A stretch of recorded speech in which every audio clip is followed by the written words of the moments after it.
hablar de cirugías de urgencia y emergencia.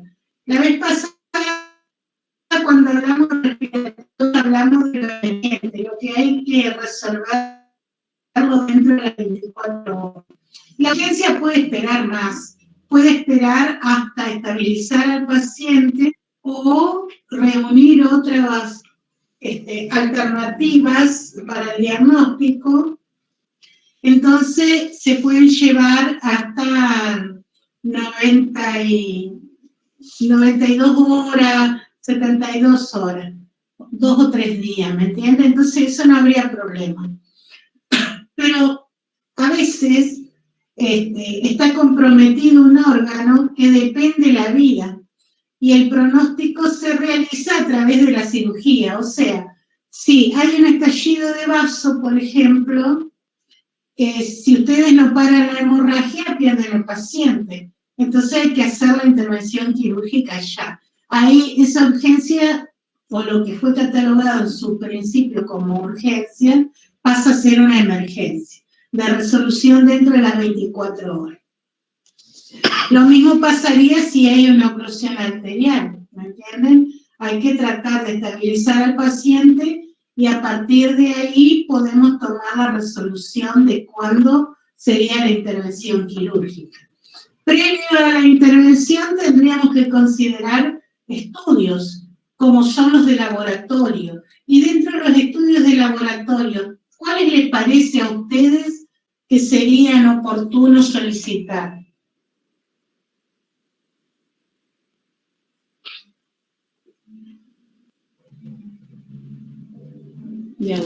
Hematocrito. Bueno, muy bien. ¿Qué dice ahí? ¿Dosaje de sangre? Dosaje de sangre. Sí, está bien el dosaje de sangre. ¿Qué más? También si posee alguna enfermedad contagiosa, obviamente. No, estamos hablando del laboratorio, chicos. Cantidad de glóbulos blancos. Muy bien. Una leucocitosis, si hay o no.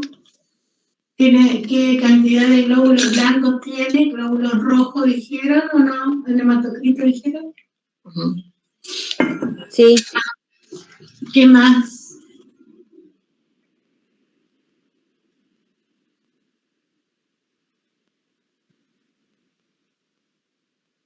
Bueno, harían orina también, ¿no es cierto? Harían enzimas cardíacas. De sodio. Exacto. ¿Qué otra cosa sería importante para hacer? ¿Qué tiempo les interesaría conocer?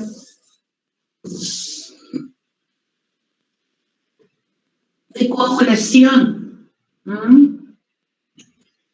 Bueno, el grupo y factor, las pruebas de embarazo, rayos X de tórax, electrocardiograma, y en otros casos hasta electroencefalograma también. Depende del tipo de cirugía que vaya a ser considerada a realizar.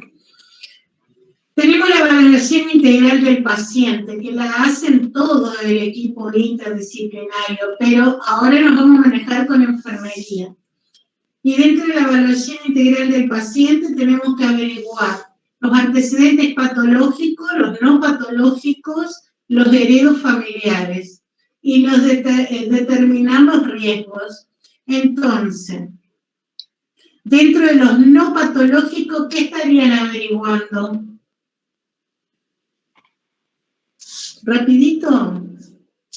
Enfermedades. No patológico. Sí, es no patológico. ¿Qué sería, por ejemplo? Que no posee patologías. Por ejemplo, un ejemplo quiero, no que me diga lo mismo.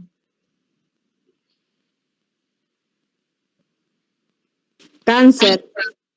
¿No considera cáncer patológico? No, el cáncer no es patológico, Soledad. Patológico sería diabetes, hipertensión. Ah, tata. ¿Y lo no patológico qué sería?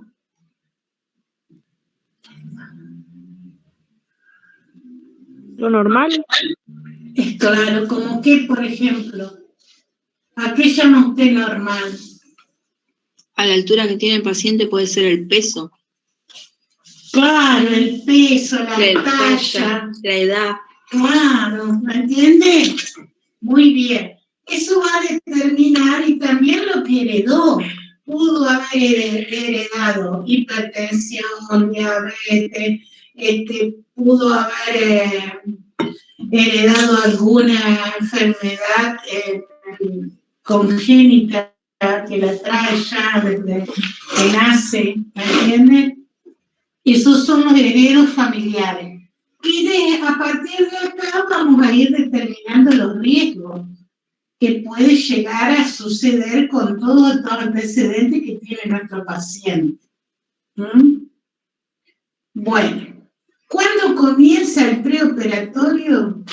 Cuando se va a la consulta inicial con el cirujano y termina con el ingreso al quirófano. ¿Hasta ahí vamos? En la fase diagnóstica tenemos la historia clínica. ¿Qué es la historia clínica para ustedes? Los antecedentes que tiene el paciente. Todos los datos del paciente. Desde su primera consulta. Si lo tuvieran que definir, eso es lo que debería tener. Pero si tienen que definir historia clínica, ¿cómo la definen? Primer trabajo La vida del práctico. paciente. La vida. Primer trabajo práctico, así que historia clínica. Una pregunta de Patricia. Es que está, o sea, En el final. así se hicieron los trabajos prácticos. Al final, yo digo que todos participan en los grupos, ya tendrían que estar todos ahí saltando y diciendo. Historia clínica son los documentos y los informes clínicos. Camila. Ajá. Chicos, a ver, vamos a empezar. No me hagan enojar, porque veníamos bien con el otro grupo, y algunos estuvieron ya en el otro grupo, así que vieron. Primero, vamos prendiendo las cámaras, así, ¿cómo se llama? Nos vamos viendo también un poco, aunque sea, nos vamos conociendo, y no tengan miedo a hablar, o sea, si hablan y se equivocan, no hay problema, para eso estamos. Porque no me van a decir que todos tienen rotos los micrófonos, o las cámaras, porque ese cuentito ya se lo hago yo a mis profesores, así que, vamos, prendiendo cámara, a ver las caras, no importa dónde estén. Hoy había una que estaba en el parque tomando sol, qué envidia. ¡Qué suerte! Pero estaba en la clase. Ah, eso es importante. Bueno, la historia clínica es un documento legal donde ustedes van a poder encontrar todo lo que concierne al usuario. Michelle dice entrevista primaria y secundaria. Claro, eso se hace durante la valoración.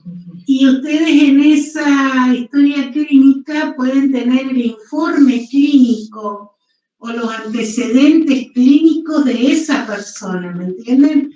Pero solo de él, no hay otro. Dentro del interrogatorio eficiente van a utilizar el que ustedes recién mencionaron, la entrevista primaria, secundaria o entrevista clínica, que se van a valer de ese método para obtener datos que hacen a la valoración de enfermería. La exploración física es importante que tengan en cuenta los signos vitales, el peso, la talla,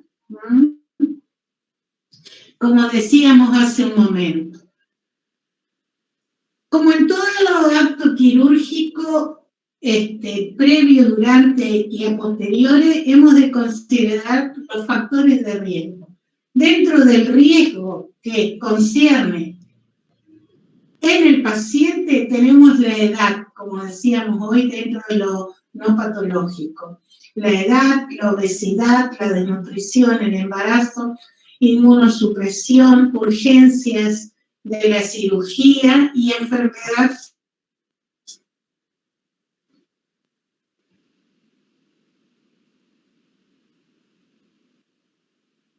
lógicos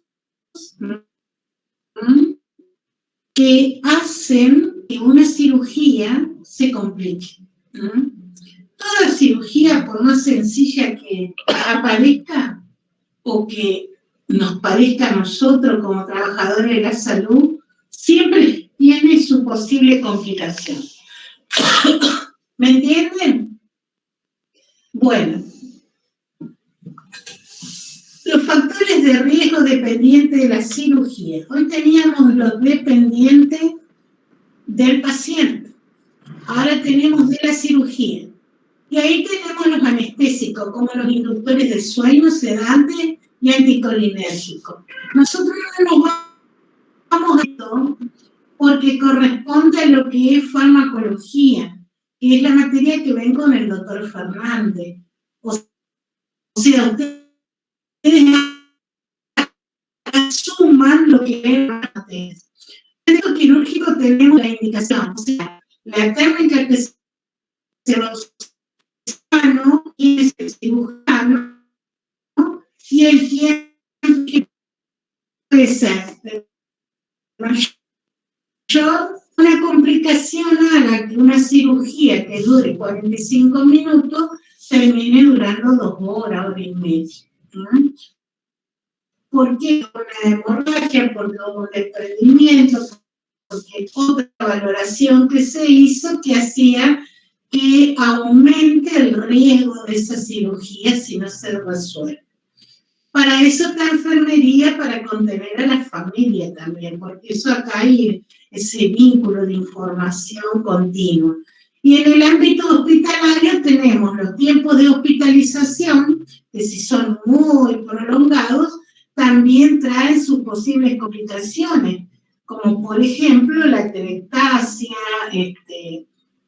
la presencia de neumonías intrahospitalarias y otras patologías, no solamente respiratorias, sino también de la piel y eso que hacen a la estadía muy prolongada en los hospitales. Y en cuanto a enfermería, tiene que ver con el cuidado también. Que, por ejemplo, si decimos que tenemos que cuidarnos las 24 horas, no lo vamos a cuidar 12 o 10. Con esto les quiero decir que para el cuidado de la integridad cutánea, ustedes van a tener en cuenta si la persona no puede realizar por sí mismo, deberán ustedes hacer la rotación. O sea, posicionarlo en diferentes posiciones anatómicas. Y el apoyo del equipo. Especialmente van a tener que tener en cuenta las sondas, catéteres, cánulas, todo lo que sea más bien invasivo.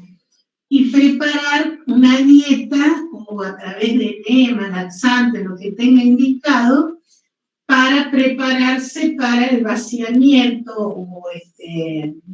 o evacuación del colon para que la persona no evacúe durante el acto quirúrgico. Y también se hace por lo general una profilaxis antibiótica, por eso es tan importante que durante la valoración nosotros rescatemos si la persona es alérgica a algo o si consume algún tipo de antibiótico, cuál y quién se lo prescribió y así sucesivamente. Los procedimientos preoperatorios prequirúrgicos, de la preparación prequirúrgica.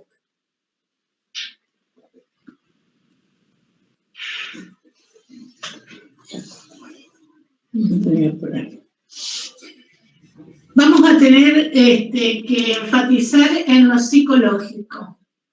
Informar paso a paso todo lo que se le va a realizar a la persona y sobre todo a la familia, ¿me entienden?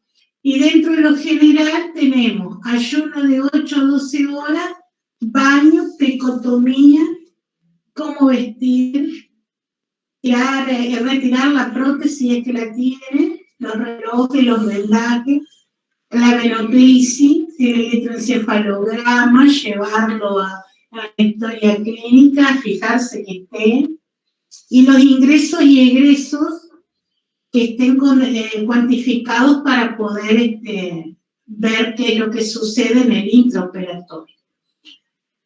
En cuanto al objetivo de la valoración, es recoger datos con el fin de identificar los factores de riesgo y planificar los cuidados para mantener la seguridad del paciente a lo largo de toda la experiencia quirúrgica. Como decíamos anteriormente, cuanto más rica sea la valoración, es cuanto más nosotros podemos cubrir dentro de ese plan de cuidado que vamos a realizar. El intraoperatorio es el periodo en el cual transcurre el acto quirúrgico. Se inicia con la inducción a la anestesia y termina con el acto quirúrgico, ¿no? O sea, cuando se finaliza la cirugía, estamos hablando que ahí estaría terminando. Los controles que vamos a tener en cuenta durante el intraoperatorio va a ser respiratorio, circulatorio, neurológico y el ingreso y egreso de líquido y electrolito. En cuanto a lo respiratorio, como hablábamos en la clase de respiratorio propiamente dicho, tenemos la permeabilidad, la frecuencia, la administración de oxígeno, la ventilación asistida, que sería, el trabajo del anestesiólogo, que es quien lo conecta al respirador al paciente, y el oxímetro de pulso para saber cómo está oxigenando. En cuanto a los circulatorios, tenemos el pulso, y el pulso se categoriza por un nomenclador llamado FRITA: frecuencia, ritmo, intensidad, tensión y amplitud, que hay que tener en cuenta, ¿no es cierto? Estamos controlando el pulso. También vamos a controlar la tensión arterial, la temperatura y el llenado capilar. En cuanto a lo neurológico, trabajan juntos el anestesiólogo y la enfermera circulante, diciendo el estado de conciencia, el diámetro pupilar, los reflejos palpebrales y fotomotor, el reflejo consensual y el reflejo osteotendinoso. Y tener en cuenta, por supuesto, todo lo que entra y sale, cuantificarlo, porque tienen que llevar ese registro para cuando pase al postoperatorio. Como en toda área de trabajo, tenemos área restringida, área semi-restringida y área restringida. En el área no restringida podemos, hay un elevado potencial de contaminación por microorganismos patógenos. Se puede transitar en ese lugar con ropa de calle nomás, con la que ustedes llegan al lugar, digamos, a la clínica desde su casa, no hay problema. Es el área, puede ser de recuperación de pacientes, vestuario, ahí podemos dejar algunos elementos personales y no pasa nada. Pero después tenemos el área semi-restringida, que es una zona limpia, que incluye los pasillos y acceso al quirófano, o sea, está por donde llegaremos al quirófano.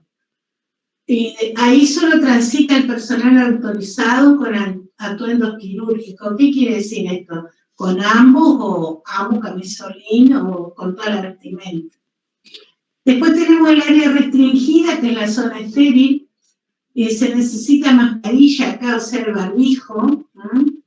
Incluye la sala de operaciones, área de lavado y habitaciones de material estéril, donde tanto la enfermera circulante como el cirujano o quien fuere, tendrá acceso a diferentes tipos de material en caso que lo necesite. Bueno, este es un diseño de lo que es un quirófano, ¿no? Lo que es la antesala, lo que son las oficinas, los depósitos, los diferentes quirófanos con su designación hacia qué especialidad están vinculados, el vestuario de los enfermeros, el vestuario de la parte médica, en fin, ¿no? Cada institución tiene su forma de preparar este tipo de lugar dentro de lo que es un hospital o clínica o sanatorio. Y decimos que el quirófano es la sala de operaciones o el lugar en el cual se lleva a cabo el acto quirúrgico. está específicamente controlado geográficamente, ambiental y bacteriológicamente. Es un área restringida al flujo entrante y salida de persona o personal. El personal también, una vez que sale, por lo general no puede volver a ingresar si no toma todos los recaudos. Es conveniente que esté adyacente a la unidad de cuidados post-anestesia y a la unidad de cuidados intensivos. No sé si ustedes conocen el Hospital Masbernal, vieron que está a metros nomás el área de quirófano y en forma interna con la terapia intensiva de adultos. Y con la neonatal está cercano. La temperatura está controlada entre los 20 y 24 grados centígrados, con una humedad entre el 30 y el 60%. Bueno, este es un área de quirófano donde la camilla se puede convertir en una camilla tocoginecológica o una camilla donde se puede no solo hacer una cesárea, sino también cualquier tipo de cirugía que así lo amerite la necesidad. Acá hablamos de la responsabilidad del cirujano y decimos que tiene la valoración del postoperatorio, realiza la técnica operatoria y establece el tratamiento postoperatorio. Como les dije hoy, el postoperatorio puede ser inmediato, tardío, y el cirujano ayudante colabora con el cirujano durante el proceso quirúrgico. Pero también podemos tener la anestesióloga o enfermera circulante, o también denominada ayudante de anestesia o de soporte de anestesia. Son personas que están preparadas para coordinar el acto quirúrgico y son responsables de las funciones no estériles dentro del quirófano. La enfermera instrumentista, bueno, la enfermera puede ser instrumentadora o no, pero instrumentación, si va a trabajar con todo en cuanto al instrumental quirúrgico que tiene que acompañar al cirujano en el acto quirúrgico, que no sea enfermera, la mayoría lo son, pero puede ser instrumentadora y no enfermera, ¿me entienden? Pero estas tareas están relacionadas con las técnicas que requieren esterilización en el quirófano. Instrumenta, colabora directamente con la cirugía y mantiene la asepsia y esterilización del material e instrumento. Y conserva la integridad y seguridad del campo quirúrgico. Esa es su función, digamos. Y acá tenemos un quirófano donde ustedes verán que hay una lámpara quirúrgica, hay aspiradores, está un cirujano, está el ayudante, está el cirujano principal, está el anestesiólogo. Siempre el anestesista o anestesiólogo va a la cabecera del paciente. Hacia ambos costados o lados del paciente se acomoda lo que serían los cirujanos y el instrumentador siempre va hacia un costado de los pies del paciente, próximo al cirujano principal, como les dice en la imagen, por el tema de que es el que le está alcanzando todas las herramientas de trabajo. Y el enfermero circulante queda, como dice ahí, justamente circulando. Si llega a faltar algo o hay que alcanzar algo, es el que lo trae en el momento que entra y sale del quirófano. Tengan en cuenta que se está vestido totalmente con un equipo de camisolines, cofia, barbijo, botas, todo estéril. La gente que está trabajando ahí adentro está sin joyas, cabello recogido, todo lo que más o menos se ha venido dando hasta ahora, ¿sí? Bueno, si hablamos de asepsia, decimos que la enfermera perioperatoria debe mantenerla durante todo el tiempo. Y los miembros del equipo quirúrgico deben estar estériles. Cuando podemos hablar de descontaminación y esterilización, y decimos que descontaminar es eliminar microorganismos de toda superficie animada o inanimada, la responsabilidad de la enfermera circulante y de sus ayudantes que se encargan de evitar la contaminación por patógenos presentes en tejidos, sangre y otros líquidos corporales. En cambio, esterilización es un proceso por el cual se destruye todo tipo de microorganismos. Responsabilidad de la enfermera circulante y de sus ayudantes. Es esencial en todo el ámbito quirúrgico, espacio, personal, paciente, etcétera, etcétera, etcétera. Ahora vamos a hablar de las posiciones quirúrgicas. Y para hablar de las posiciones quirúrgicas tenemos que hablar de determinadas por el procedimiento que se va a realizar. O sea, el tipo de cirugía, teniendo en cuenta el enfoque quirúrgico y la técnica de administración de la anestesia. Entonces ahí tenemos posiciones de cúbito supino, por ejemplo, para cirugía abdominal, ¿no? Tenemos de cracker o de navaja para cirugía rectal, de Trendelenburg para cirugía pélvica, Trendelenburg invertida para cirugía de cabeza y cuello, una Fowler para nasofaringe, facial y hombro, la deritotomía, como decíamos hoy, también con la camilla esa en el quirófano, puede ser por una cirugía vaginal o rectoperitoneal, y ahí ustedes lo van adaptando, ¿no es cierto? Por ejemplo, esta de cúbito ventral con apoyo en la cabeza, que puede ser lateralizada izquierdo o derecho, dependerá de lo que indique el neurólogo, es para una craniotomía. Esto por si les interesa ir a trabajar al quirófano o les ofrecen y ustedes dicen que sí.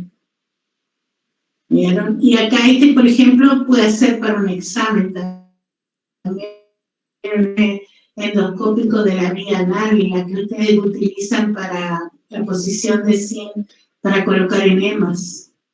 Bueno, y así llegamos al postoperatorio, que son actuaciones, las posiciones yo las paso rápido porque obedecen a una indicación, o sea, uno se tiene que detener a ir informándose cómo posicionar el cuerpo para obtener esta posición. Y aprendiendo eso, después cuando entra a trabajar en el quirófano y le dicen, por ejemplo, posición claro, sí, de Trendelenburg invertida, o lo que fuere, ustedes ya saben cómo colocarlo al paciente. Y así se hace el acto quirúrgico. Dentro de las actuaciones generales de enfermería en la unidad de hospitalización quirúrgica para el postoperatorio, vamos a tener en cuenta que es cuando sale del quirófano e ingresa a la sala de operación. Tenemos el inmediato, mediato y tardío, como decíamos hoy, y en el inmediato tenemos un tiempo de 12 a 72 horas post-extubación. O sea, si la persona estuvo entubada, si la cirugía fue bastante mayor o con posible riesgo, lo que fuere, si entró a puntitos de sutura, ¿no? ¿Vieron? Bueno, acá van a tener en cuenta el traslado y la posición de ese traslado. Si lo traslada en posición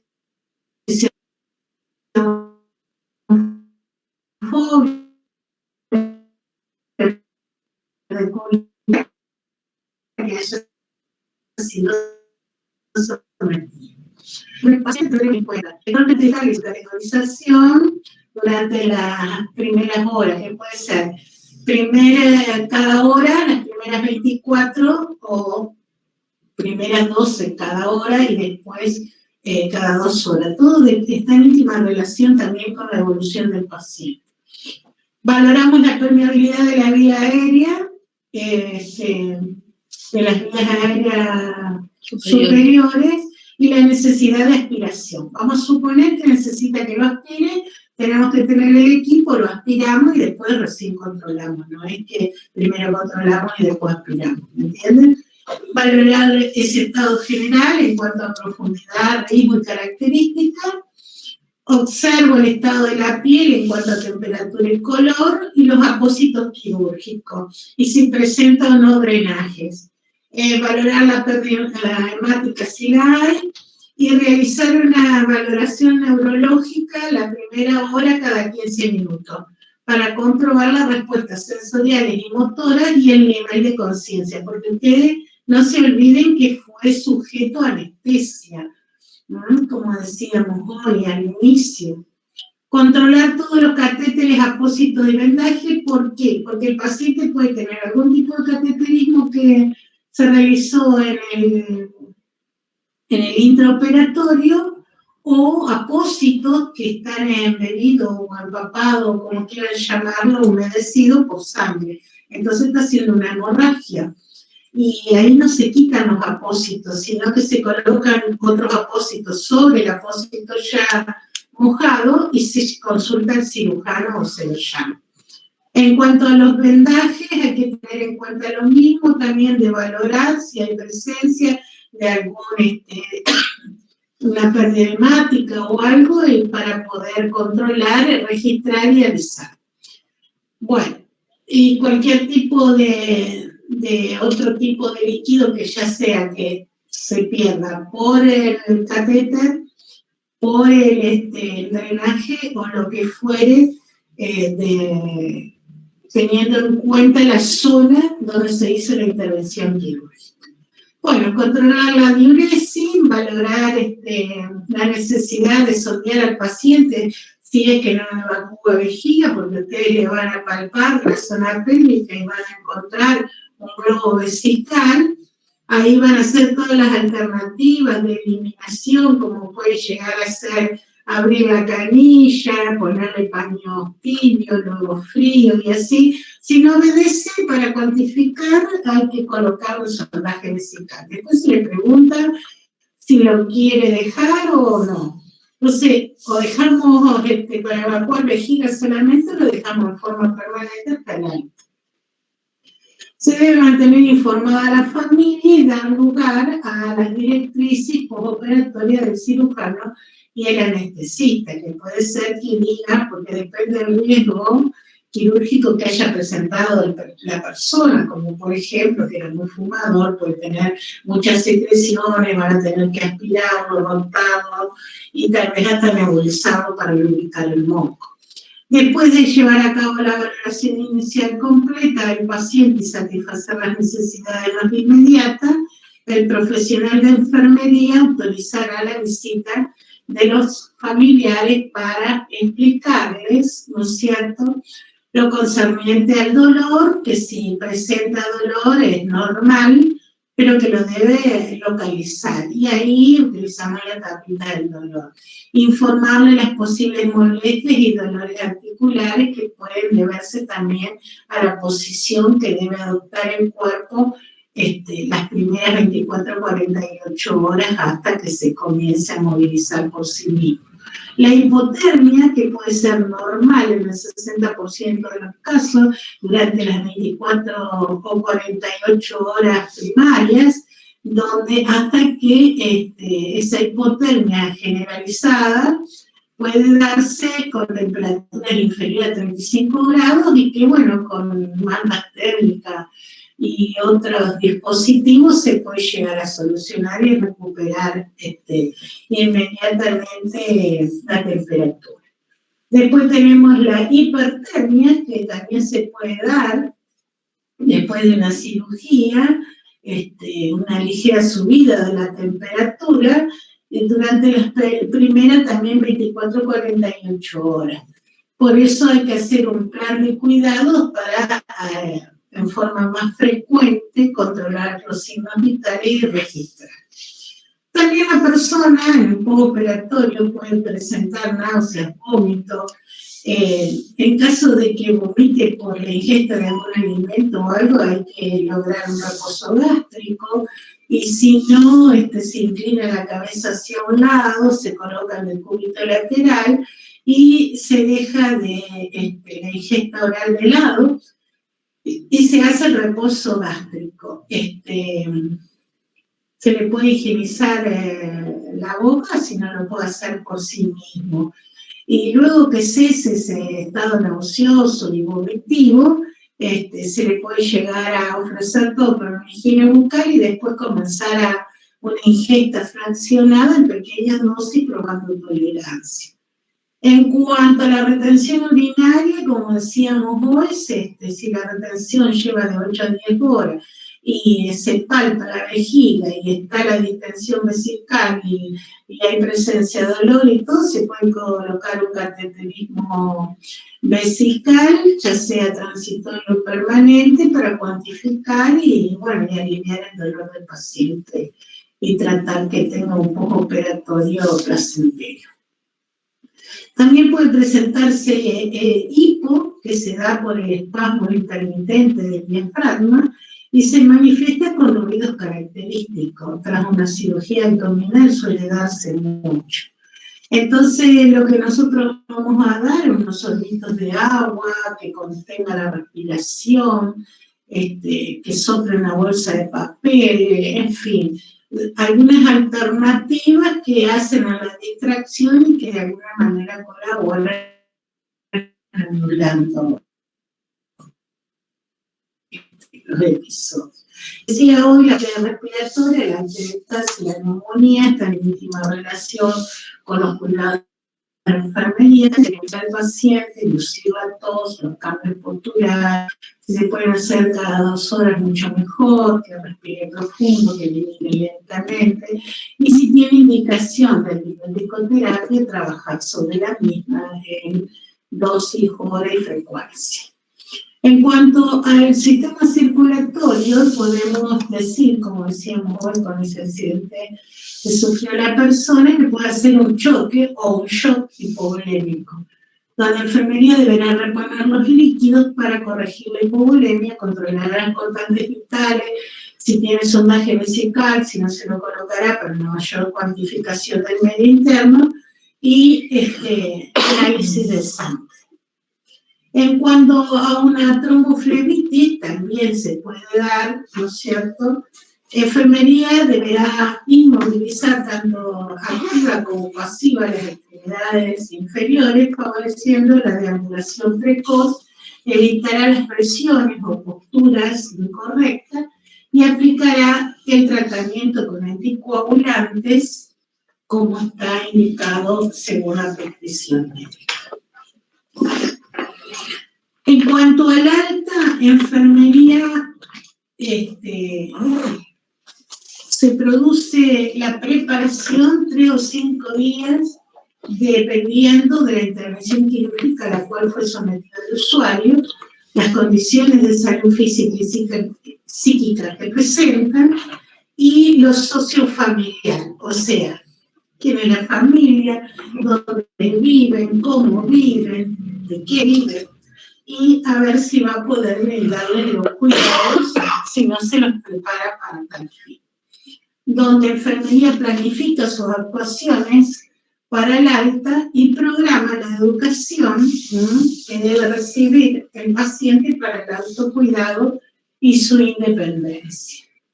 Entonces puede en forma verbal dar a conocer cómo realizar una curación de una herida, limpia, contaminada o contaminada sucia, brindándole todo el conocimiento en cuanto a cómo hacer la asepsia, cómo con gas, apósito, si usa vendaje, si no lo usa, cómo cuida, si se va con drenaje, porque vieron que, por ejemplo, en una cirugía en la vesícula se puede colocar un KER, y ese KER dura 40, 45 días y se va haciendo todo, se va valorando a través de plata y otros estudios, cómo va evolucionando para el retiro o no.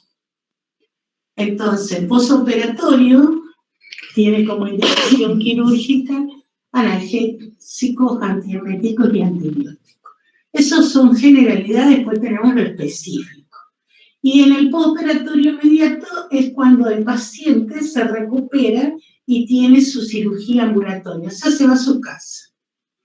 Después tenemos el tardío, que también se desarrolla en el domicilio, que puede durar casi un mes, que hay una consulta externa ya planificada, programada durante el prealta y el que se hizo el inmediato, en el postoperatorio inmediato, donde fue dado de alta y preparado, puede darse que los puntos se los retiren en el inmediato, Sí. o también en el tardío. Hola. Puede haber una suspensión de medicación y de rehabilitación, identificar los factores culturales o étnicos que pueden afectar las experiencias quirúrgicas y determinar si el paciente ha recibido la información quirúrgica adecuada del cirujano para tomar una decisión acerca de la cirugía. Bueno,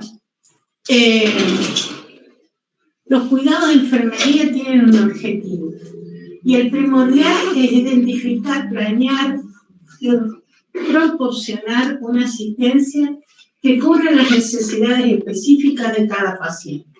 O sea, facilitar la intervención quirúrgica que transcurre sin ninguna incidencia, ¿no es cierto? Que no se complique, porque como les dije hoy, todas las cirugías se pueden, por más simples que parezcan, se pueden llegar a complicar. Entonces, recordar que la enfermera perioperatoria proporciona seguridad, tranquilidad y apoyo.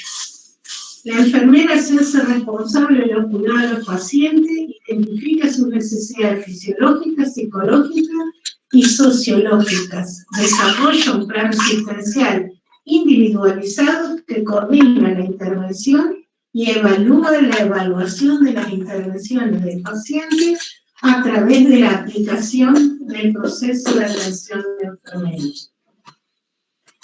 Esa es la herramienta con la que cuenta enfermería para desempeñarse con eficiencia, compromiso, ya estoy cerrando la combo, Patricia, y sobre todo con responsabilidad. Por eso es que está en los tres momentos, en el inmediato, en el mediato y el tardío. Porque cuando termina el cuidado de ustedes, chicas, cuando el paciente es dado de alta de estos tres momentos de la cirugía. O sea, aún estando en su casa, sigue siendo paciente de ustedes, aunque no esté al cuidado de ustedes, sino está con lo que ustedes le enseñaron. ¿Se entiende? ¿Están todos dormidos? ¿Qué pasa? No sé, porque es una figura 27 de un lado, 39 del otro. Así que no sé. A ver, ¿qué dice Patricia? Sí, contesta. ¿Entienden, chicos? Voy a sacarme la pila para que no se gaste la Sí, profe. Yo ya. Sí, entendemos. Bueno, ¿hay alguna pregunta? Si no, los dejamos libres y nos volvemos a encontrar mañana. Mañana lo que vamos a ver es la parte de gabinete que vendría a ser, ¿no es cierto? Un montón tenemos. Tenemos varias técnicas para ver, así que bueno, más o menos... Pero mañana pueden leer las 4 vías de administración de medicamentos. 4 vías de administración de medicamentos. Intramuscular, intradérmica, subcutánea y endovenosa. Y si por ahí tienen alguna jeringa, aguja, y un frasquito con agua, si tienen, no es necesario salir corriendo a comprar. Ah, no, por Dios. No, porque es que si no después dicen, la profe dijo que hay que comprar. Así que no, si lo tienen, o tienen alguien que por ahí les pueda... O pueden ir consiguiendo, nosotros vamos a tener mañana acá para mostrarles. Estoy pensando si queda alguna jeringa en casa. Yo lo tengo, pero... ¿A qué hora, profe? ¿Cómo dijo, profe? ¿Qué material? Jeringa, aguja y un frasquito de medicación. Ah, medicación. O sea, un vaso con agua. O un vaso con agua de último. Lo importante es que aprendan la técnica de cómo se abre la jeringa, cómo se abre la aguja, cómo se prepara el lugar donde se va a preparar la medicación, qué es lo que necesita, cómo se carga y descarga, porque eso parece algo simple y sencillo, pero después cuando vamos a lo que es el gabinete o van a trabajar no lo saben hacer. Entonces, para que lo vayan practicando. Y por ahí, si tienen... ¿Se usa una naranja, dos agujas, profe? Uno, profe, una pregunta. ¿Puede ser que se use dos agujas? Una para sí, una para cargar, colocar la medicación y la otra para colocar, ¿sí? Exactamente. Sí, eso dice la técnica, ¿vio? Pero nosotros no les vamos a exigir, porque para exigirle tenemos que abrir el gabinete y no nos dejan. Exacto. Si ustedes tienen, el que no tiene, no se preocupe, igual participan en la clase, pero bueno, eso sería lo principal. Igual yo ahora les voy a estar, no sé si hay alguna de las chicas en esta tanda que quedó de la delegada de curso, o ustedes mismos pongan alguno en el grupo de ustedes, ¿no es cierto?, para los de la clase anterior que estuvieron, sería una jeringa, una aguja, si tienen dos, bueno, dos, pero una principalmente. Si no tienen un frasco ampolla vacío, un vasito con agua y una naranja o un limón. Una torunda de algodón. No necesita que vayan a comprar nada, les vuelvo a aclarar. Un pedacito de algodón o torunda de algodón, como le quieran llamar, y bueno, y mañana estaremos practicando con eso. Nada de tener los hijos al lado para pincharlo por más que quieran, No, los maridos, las esposas, no. Todavía no. Así que bueno.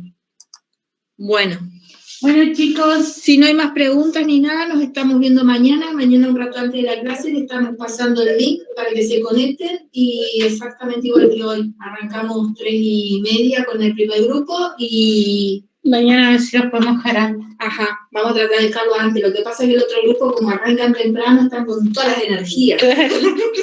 Y preguntan de todo un poco. Así que bueno. Pero bueno, si alguien puede, porque no eran tantos tampoco. No, acá son poquito, en el otro teníamos 90. Si ustedes se quieren sumar o pueden... en la primer tanda. Hasta 100 es permitido, hoy hubiésemos entrado todos. Sí. Porque los chicos eran 63, más ustedes llegaban, ¿me entienden? Y eso nos extiende el tiempo también. Así que por bueno. si surge alguna interrogante. Bueno, nos vemos mañana, chicos. Gracias. Un placer. Adiós. Hasta mañana. Mañana. Chao, profe, gracias. Chao, profe.